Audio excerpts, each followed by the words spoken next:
Hey everyone! Today, we're diving into some really interesting stuff about Ray Salling and Donald Trump. So grab your snacks, settle in, and let's talk about how two very different backgrounds can lead to some similar beliefs and political paths. All right, so first off, Ray Salling, right? He's got this background that's rooted in faith and a strong sense of community. You know, he really believes in God and the country, which is something that resonates with a lot of folks out there. Now, when we look at Donald Trump, his origin story is, pretty different. He's coming from a wealthy background, and, his experiences have shaped a very different perspective. But still, you see this overlap in their values, especially around faith and patriotism. Now, let's talk about grievance politics. It's a big theme in both their narratives. Both Salling and Trump have, tapped into this feeling among voters who feel discontented and overlooked. It's like they've harnessed this energy to fuel their campaigns, which has really impacted their political rise. You can see how that discontent has become a driving force for people wanting change. And, speaking of personal connections, Salling has actually met Trump a couple of times. Can you imagine? He's shared some anecdotes about those encounters that really shaped his own political identity. It's like those moments made him feel more connected to this movement, which is, pretty powerful when you think about it. Now, let's shift gears a bit and talk about Dundalk. This place has a rich industrial history but has seen a significant decline in manufacturing.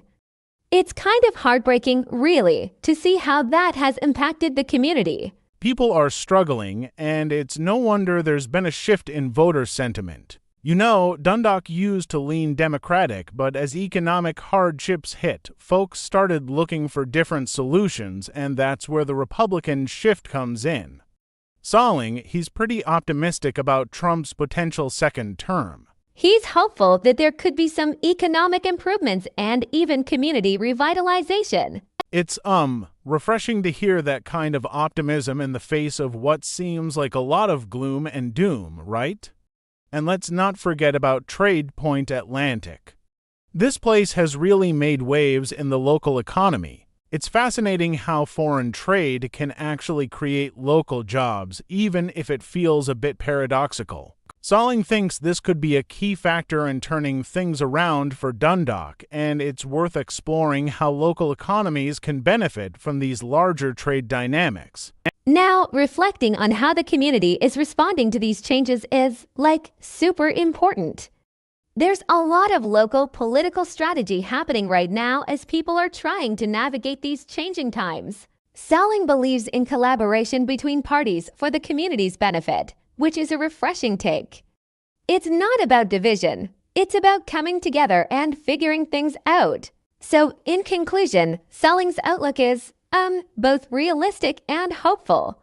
He sees the potential for change and improvement, not just for Dundalk, but for communities like it across the country. It's a reminder of how important political engagement is, especially in tough times. And, I've learned a lot from reflecting on this whole situation. It's really about, understanding where people are coming from and recognizing that even amid challenges, there's, always a glimmer of hope. So, I want to encourage you all to think about your own communities and how you can engage. If you found this discussion interesting, please subscribe, and drop a comment below. I'd love to hear your thoughts on Salling, Trump, or even your own experiences in your communities. Thanks for tuning in, and let's keep the conversation going.